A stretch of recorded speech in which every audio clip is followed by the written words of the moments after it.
শুভ সকাল।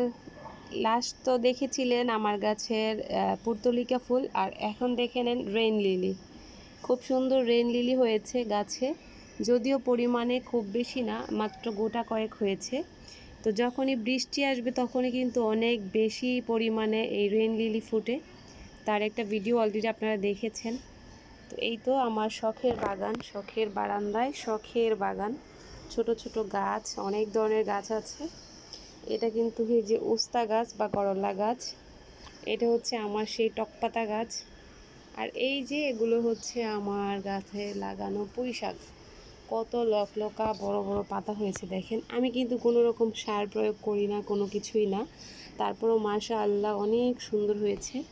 এগুলো খুব শীঘ্রই খাওয়া হবে এবং একটা ভিডিও আপলোড হবে। ডগাটা দেখেন কত বড় হয়েছে, একদম এইখান থেকে ওই পর্যন্ত। এই তো,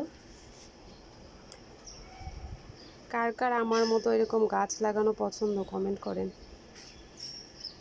আমার কিন্তু ভীষণ পছন্দ, ভীষণ। এই টক পাতাটা মনে আছে আপনাদের, আমি কিন্তু এটার ভর্তা অনেক পছন্দ করি। আর হ্যাঁ, লেবু গাছে কিন্তু লেবু ফুলও আসছে, এই যে একটা। আহা, আর একটা লেবু ছিল, লেবুটা মনে হয় ঝরে গেছে। আমি বুঝতে পারতেছি না গাছে কী জন্য লেবু থাকে না, লেবু পড়ে যায়। তো এই তো